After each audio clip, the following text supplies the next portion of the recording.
base na rin sa mga usapan namin ng ICI at ng Ombudsman, no, I think hindi na magtatagal at yung unang kaso na final natin noong September 13, malapit nang i-file at dahil doon, makikita nyo na yung mga unang mga tao na makukulong na. No? At sabi ko nga, tingin ko marami-rami ang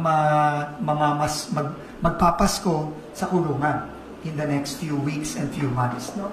Dahil nga, nag-agree tayong mag-file ng kaso. To date, I think there are roughly about 4 cases already filed with the Ombudsman.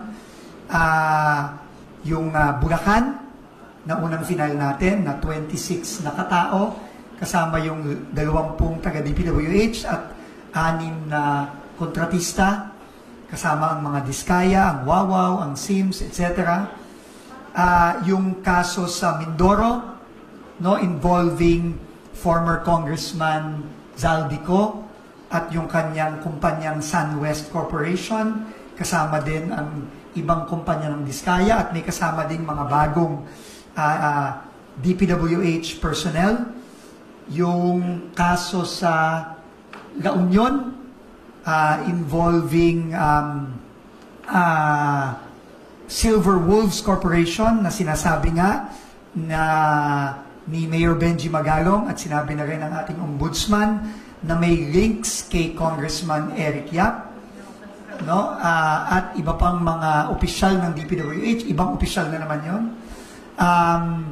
At yung sa Davao Occidental na St. Timothy ng mga Diskaya ulit na binid out noong 2021 at binayaran ng buo noong 2022 kahit na wala man lang anino ng proyektong nandun.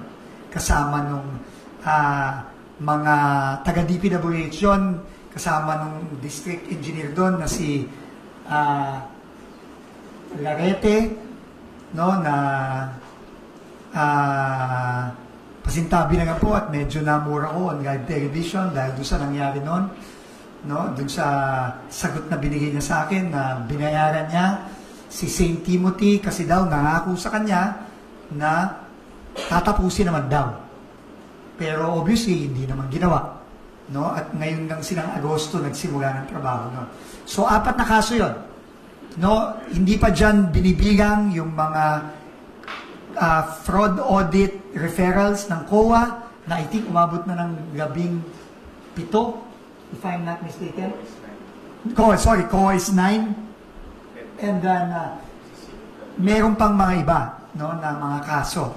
So, talagang binibilisan natin ito, no, ayon sa utos ng Pangulo, na dapat managot at makulong na itong mga dapat managot habang nakafile ang mga iba't iba nilang kaso sa ating mga korte.